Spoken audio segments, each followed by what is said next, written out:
So we left Perth last night and arrived out in the Wheatbelt at about 7 o'clock. We came into Mangowine Homestead where we're at right now. When you roll in, you'll meet the caretaker, Bob. He is an absolute legend. And we really recommend camping here. We're going to show you guys around here a little bit later on. Yeah, we have some cool plans today. We are just going to get ourselves sorted in the morning. We're off to go find wildflowers. Wildflowers, we're going to explore the area. I'm stoked. I'm keen. She's been wanting to do wildflowers for ages. For years. So this is a really cool spot to check out the wildflowers. So I've got a few places on my map, and yeah, we're going to explore the area and check out a few different spots around here. So yeah. Great. Well, as always, we're going to take you guys along for a ride. So we'll see you guys on the road. So this is the Mangowine campground. So we stayed here last night, and it's a pretty big site. Like, there's lots of space. The ground is really flat. It's super well maintained. They have some sites that have power and water. And Bob was saying, the host here, that they actually can hold up to 1,200 people because they do host a concert here once a year, so which they're currently preparing for now. And yeah, they'll have up to 1,200 people in this whole ground. But it's a beautiful campsite. For power and water, we paid $10 each for the night, which is awesome. They have a shower, they have toilets, and yeah, just heaps of space. You just turn up. You don't even have to book, and they'll find you somewhere to camp. Part of the walk includes a tour through the rooms of the homestead, which is a guided tour by the caretaker. It's $4 per person, or it's free if you're staying on site. The homestead was owned and run by Jane and Charles Adams. Jane was the first white woman to live in Noongaran in the mid-1870s, and she raised her 12 children on site while managing the inn and accommodation for travellers and workers on site. The homestead's been preserved in a way that visitors can experience the accommodation, the men's room, the ladies' room, the food stores and dining as it would have been in the 1800s. So I'm just on the walking trail. It's a 1 kilometre walking trail around the homestead, which tells you a bit about the history. There's signs dotted around which talks about the significance of the individual places among the property. So I'm just walking down to the final part now, which are the graves of Jane and Charlie. Well, we are just getting packed up at camp here. We have had an awesome night, and we're gonna head out to our next camp. So we'll be staying at Lake Brown tonight, right? Oh, we hope so. Somewhere around there. We're not actually too sure, but we're just it's a salt lake somewhere, and I've got it marked on the map, and we're just gonna find a spot because we really want to camp on the edge of a salt lake. Thanks for that, Salty, because we keep watching Salty Davenport videos and he camps on salt lakes and it looks so good. So yeah, we just want to do that. Yeah, there's a few of them out here. There's 3 or 4 just around this area here where we are now. So Bob reckons they're not too hard to find. So yeah, if you want to know anything around here, you just ask Bob. Come see this guy. Because he is a mountain of knowledge on this area. Yes. So yeah, awesome. Awesome caretaker, man. Like, old school caretaker that just is happy to sit and have a yarn and tell you all about the area, tell you all about everything around here. So if you want to know about this area, I reckon you just pull in here. Even if you don't end up staying here, you pull in here, you do the homestead, you talk to Bob, you ask him any questions you want to know about the area and stuff. He's so good at it. He knows so much about the history of the area as well. He's quite well travelled around here, and he's lived here his whole life. He did just tell me earlier that his dad is cousins of Ned Kelly. Crazy. So, yeah, crazy. I'm on Breakfast Studio. Anyway, yeah. So yeah, it's a really cool place to stay. We really enjoyed it here, and we definitely will come back. But yeah, for now, we're just going to have Brecky finish packing up, and then we're going to head out to some points of interest along the way as we sort of head to camp. So we're going to explore the area, so we'll show you as we go.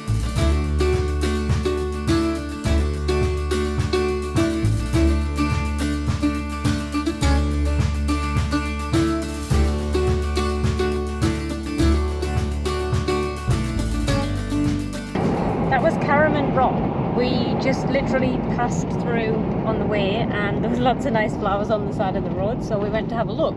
But we were just saying that could be a great little camp spot. There were a couple of campsites in there. You couldn't get real close to the rock, but looked cool, hey? Yeah, it was really cool. Sorry, there was a just there. Google's trying to take me down a road that's actually shut. Like it's like a gated road. God, so you've had so many issues with Google I have Maps. actually. So I'm actually. I think it just reconnects just here. I can see it on the map. So Yeah. sorry. Anyway. Yeah. Yep. Continue. So Anyway, yeah, it was a really cool camp spot, and it looks like it's barely used. There's a track in there, a little bit overgrown, but yeah, we have noted that one for next time. yeah, there's heaps of those. I mean, there's that many like granite monoliths around here. There's just it'd be so hard to try and see them all. But that was cool to just like pop in and yeah, it was definitely overgrown, but it wasn't even too bad really. You wouldn't take a caravan in there though. Don't take a caravan in there. Yeah, it's tight. cars only. Yeah, cars only. But yeah, pretty cool. It's pretty cool. I don't know what that one is. There's another rock over there. Yeah, there's heaps.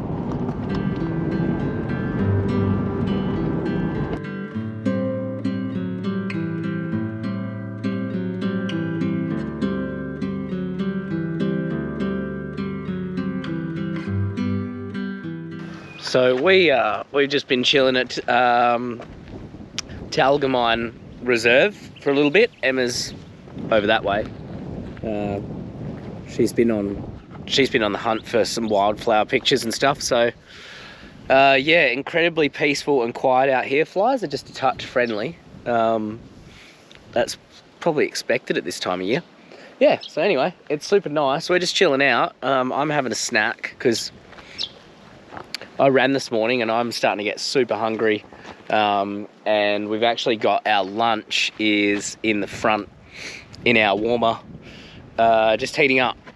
So we've got like a bolognese like pasta dish for lunch, which is pretty cool. So yeah, we're using the little warmer in the front. We just made it at home and put it in little takeaway containers and yeah, throw it in the little warmer. Wicked. Then yeah, we're just gonna jump back on the road a little bit and head over to, I think we're gonna head over to Mookenbudden. I've got a little bit of hassle for calling it Muckenbudden last time, but anyway, like fair call. If you read it, it's like Muckenbudden or Mookenbudden, whatever you want. We're gonna head in. We wanna grab some bread for brekkie tomorrow morning, but we might have a cheeky beer at the hotel, the pub there, which is really cool. So anyway, nice spot, Talgomine Reserve, check it out.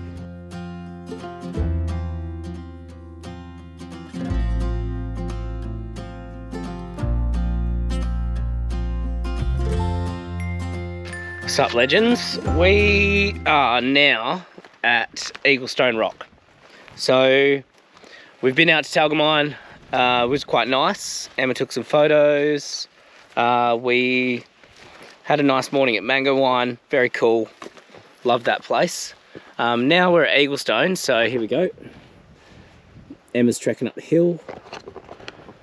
Cool, so we've been to Eaglestone a bunch of times. We really like it, but we were sort of looking for something else to do this afternoon, because Emma's taken a lot of photos that she wanted to take. And we thought, well, let's come here, we'll do a walk up the rock, it's quite nice. And then we're gonna head out to camp. We've got quite a bit to do at camp tonight. We're gonna do a nice cook up, have a nice camp on the side of Salt Lake. That's how we're hoping that's where we're gonna get to. But yeah, we're at Eaglestone and it's really cool. It's a good spot for a walk. It's a good spot to camp. And we reckon it's probably like one of the most picturesque rocks, isn't it? Oh yeah. Look at it. Yeah. Look at that. It's cool as. Flies are friendly. Flies are friendly. And I think because we've been in winter, we're not currently acclimated for flies. Nor are we actually acclimated for the heat. You know, it's actually 27 degrees today, so Emma's not bought shorts. I did, because I'm always more prepared than her. And in fact, we even make jokes that I should actually do her packing for her. Here she is in pants. Okay, so I had jeans on and boots initially, so I changed. At least I brought these for running. she was in jeans and boots. Anyway, we're walking up the rock. It is warm, and there is quite a bit of flies. But look, it's stunning, it's spectacular, and the cool thing about the Wheatbelt is you'll find something to do, man. There's just too much to do out here. So anyway, we're gonna have a walk up here, and then probably head to camp in a little while.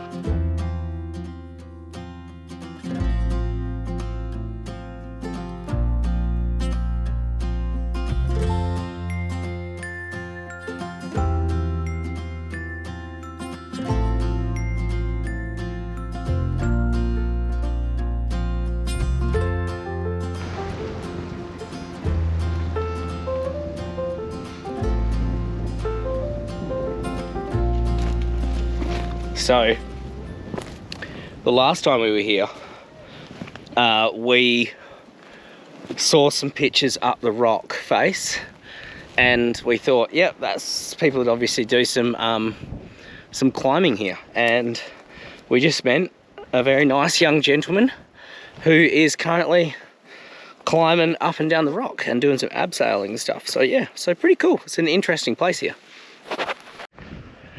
So we didn't film them, but we just met like another whole bunch of climbers, about another 6 of them on the other side of the rock. And they were all putting in their own pictures and doing like a really cool little difficult bit. Pretty awesome. Very cool to actually see them do it, because last time, yeah, we knew that they did it here, but we haven't seen it before. But very cool. We didn't film them. We thought, yeah, they were pretty focused, and I'm sure they don't appreciate being in some random YouTube video. No. So yeah, but very cool, very, very cool.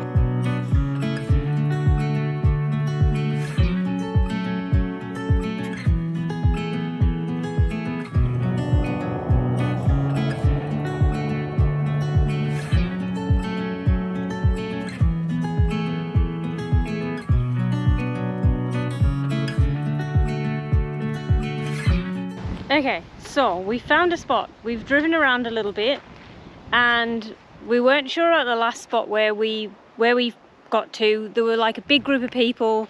They had big dirt bikes, and we were just not sure.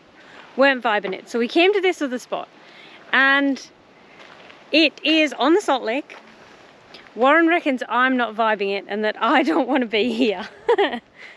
And look, it is a little bit derelict. There's like a really old set of toilets and bins dotted around and some fallen down buildings. However, check this out down here. I actually think it's kind of pretty, and the lake's beautiful. We'll find some nice flat ground up there, and we'll come down here and we'll enjoy a drink down here, watch the sunset. It's, I don't know, there's been like a makeshift jetty put out here. There's actually a sign up there which makes me think somebody's gotten married here, which is hell random. But anyway, I think we should stay.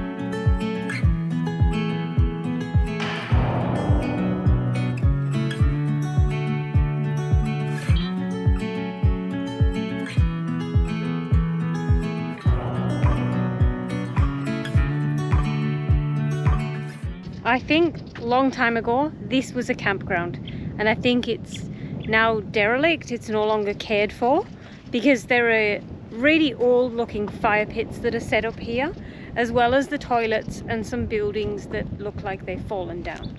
So look, we are going to stay. However, what we're not going to do is set up the swag yet. We're going to start a fire, etc., because time's getting on. It's 4:15 and we want to cook on the fire and all of that stuff. So we're going to set up the fire, our chairs, and a few other bits and bobs, but we're not going to set up the swag yet, and simply because when we've come down onto the beach part here, there are lots of tire tracks from those dirt bikes. So if for whatever reason that group of people come through later on tonight on their bikes, we might actually just leave. I don't know. We've set up a bit off the beach, like a little bit off the track, so if they do come round, they're not going to hit us. But yeah, I think that we're going to stay. I don't know. What do you think? Should we have stayed? Should we not stay? I don't know. So we are somewhat set up at camp after some initial vibe checks. We were checking on the vibes, but I think we're pretty good now. Sometimes with these sort of camps, I don't know, there's a few things to suss out. So we built ourselves a bit of a fire pit. I will tear this down before I go in the morning, but it is windy tonight, so I was concerned about having a fire like on the ground when it's windy. Not really something I'd recommend doing. You got embers flying off and all that sort of stuff, so I sort of dug half a little pit. We actually can see remnants of another fire pit about 50 meters that way, but it's not in a place where we camp. So yeah, so not the spot for us. I'm sorry, that's the charcoal finally lighting, so I'm just gonna pull that off the, sorry, I'm just gonna pull that off, because once the charcoal's lit, it's all good. So when we get to camp a bit later, I used charcoal, because otherwise what you're gonna do is you end up sitting around your campfire for ages, waiting for those coals to settle down and then finally getting cooking. And because I'm doing ribs tonight, I want to go low and slow on them. And yeah, I didn't want to muck around too much. It's already 20 to 5. So yeah, so got some ribs to put in a little bit. But yeah, I find the charcoals are like the kind of, it's a bit cheeky, but it's a quick way to get the camp oven on and actually get cooking. So yeah, that's the current vibes. We haven't bothered setting up a swag or anything like that just yet, because I did see that, yeah. Yeah, Emma's already said, yeah. Yeah, I did see that. Yeah, we're just not sure. Not 100% sure. If they do end up riding their motorbikes in through past the camp, which we can see clearly there's a motorbike trail that runs along. Yeah. So if they do, it's like, well, all we've done is really set up chairs and had dinner, and it means that we can like find somewhere else to sleep like later on tonight, if that's the case. But I don't think it's going to be the case. They look pretty set up, to be fair. It's really, it's touch and go when you find places like this. I reckon it's like you want to make sure the vibe's right, but also you don't want to be, you don't want to sort of go too far with your setup and then realise, you know, that it's not the go. So I think we've done the right thing. Me too. Yeah. But anyway, fire looks good. I just made myself a glass of whiskey. You might pour yourself a glass of wine. Maybe. And we're going to sit down for a little while because we have been on the go a fair bit today. But anyway, yeah, we'll show you. I'll show you dinner as it comes together.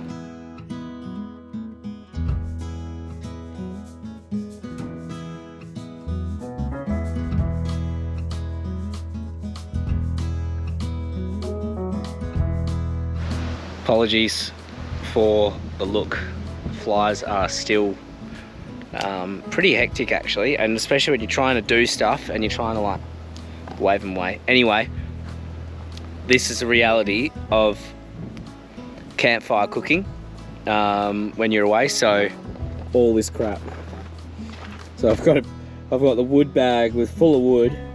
I bring this box and that fits like the camp oven, the grill set, the chimney that I use to light the charcoal with. I've got a fire glove down there. I've actually got a billy back there, which we do use. It's awesome. And yeah, and then obviously your axes and shovels and everything else. So, man, yeah, wicked fun cooking on a campfire.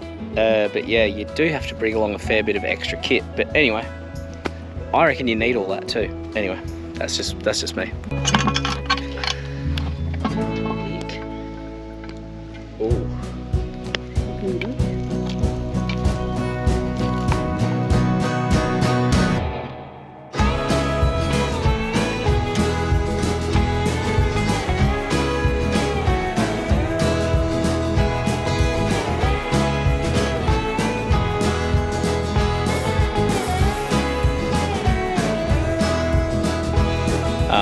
It's been a really nice afternoon at camp actually. Fair few flies around, but the ribs are actually almost done. They actually look really, really good, so I'm happy to go for the first time. However, we had a drama.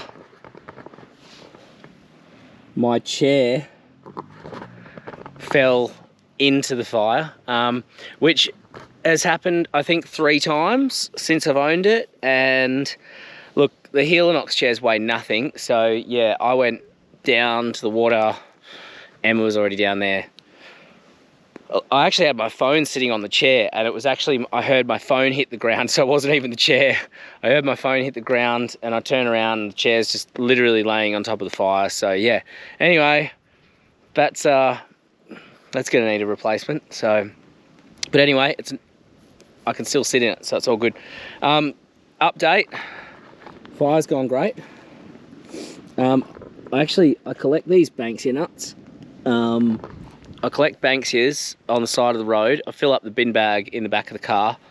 And yeah, I usually throw them on the fire towards the end of the night. They got a really nice smell. The flames go in and out of the little seed pods that are inside the Banksias. Looks really, really cool. Yeah, but yeah, update was fire's good.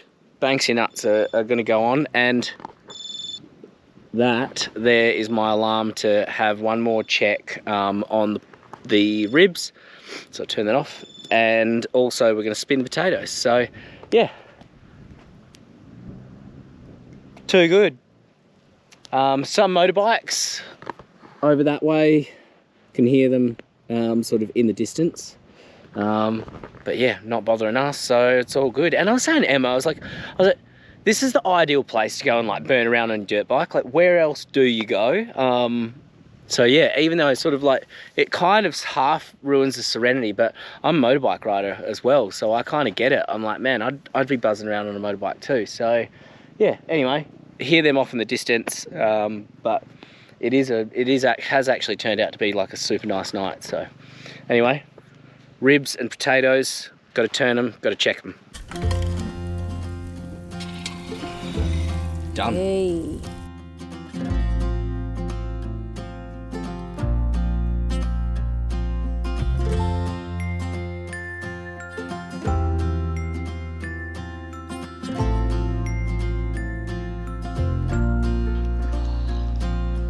What do you think? Yeah, they look pretty good. I'll cut into one while we're going. Ooh. Hopefully they stayed warm, eh? Oh yeah. Oh. Did they? Oh, they did. And look at that. They're cooked so nicely. Hang on, let's just get a bit off the meat off that.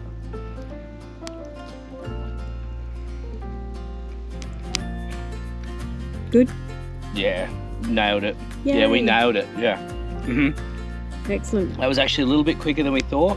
They looked done after about an hour, right? Hour and 15. Yeah. Yeah. So, but look at that. That is.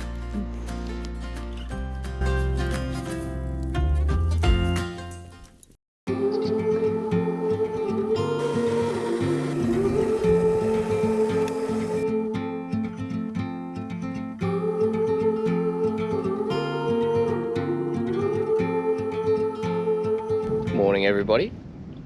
We are sitting on the edge of lake on a pontoon made for a wedding, watching the sunrise come up. We've got a couple of coffees. It's really cold. It's so cold. It's pretty cold coming off the lake, but we were pretty determined to get up and watch sunrise. I always feel that like the last morning of camp it's a non-negotiable.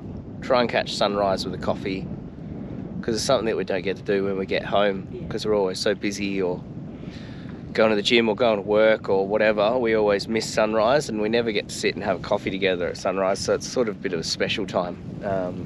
But yeah, we were just discussing that it did turn out pretty good here last night. I know we had some initial trepidations about the camp, and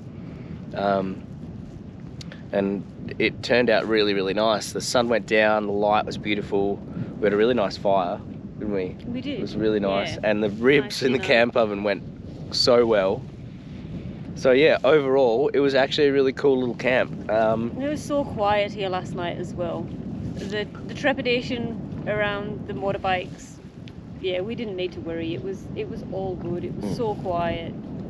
I think we're making out motorbike riders like they're a bunch of hooligans or something, but it's like not really. They were just like probably a bunch of dudes like out here for the weekend riding their motorbikes. Just having a good time. Yeah. And that seemed the case because, to be honest, once the sun dropped, we didn't hear another bike. So they probably lit the fire and got on the beers and had a feed and did exactly what we're doing. So, but out here it's so quiet. It is. It's so quiet. It's definitely the reason to come out.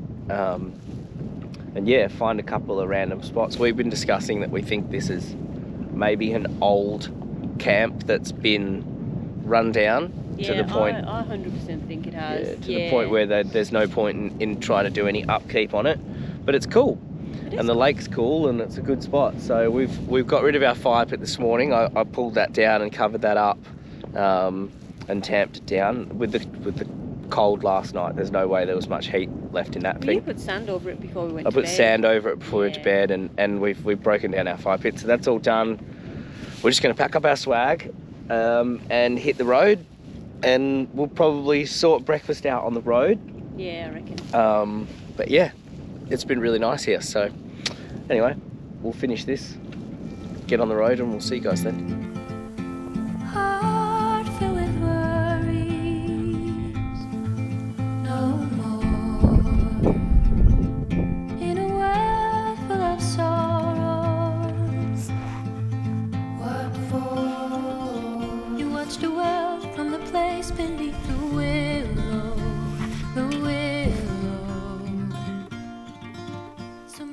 This is Warren's favourite part of camping. He loves it. Look at his face. He loves it. I am looking forward to a few things that are coming up, that's for sure. Which does not require him getting on the roof. Truth. So guys, we're signing off. We've just pulled into Darren and we just finished up having breakfast at the War Museum in Nungarran, which was our second time we've had breakfast there, and the third visit there all up. So if you're ever out the Wheatbelt way, on a Sunday morning at the Nungarran War Museum, they put on a full brekkie, $15 a pop, and it's awesome. Yeah, it is. It's really good. Unlimited tea and coffee. Yep. Full brekkie. All of it. Chat to the locals. Great. We've had a hoot the last 2 times we've honestly been, so good. It's awesome. Worth stopping in there, and to be brutally honest with you as well, it's probably the only thing that you're gonna get out that way as well. So if you don't take breakfast with you and you want something, like probably Nungarran's your best bet. Otherwise you're gonna have to go to Merredin or pull into Mookin Budden to get to something like that. So but anyway, good trip as always. Probably signing off from the Wheatbelt in general because it's starting to heat up, and the Wheatbelt's probably not the place we head out to when it's hot. We're going to probably start heading up north and start getting the boat out, start getting back into some fishing and spear fishing. Oh, yay. Yes.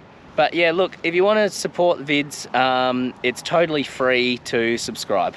So if you like what we're trying to do here, hit the subscribe button. It helps more than anything else. It does. We do actually just really appreciate that people are watching the videos, and we actually hope that people get something out of it, because we really do like filming them, but we also try and hope that people go, oh yeah, I've never been out there, maybe I'll head out that way and check it out. Yeah, so that's the whole point of us doing these. The whole point is to try and get you guys out to different places. So anyway, signing off, guys. Like and subscribe. We'll see you guys in the next vid. Yo.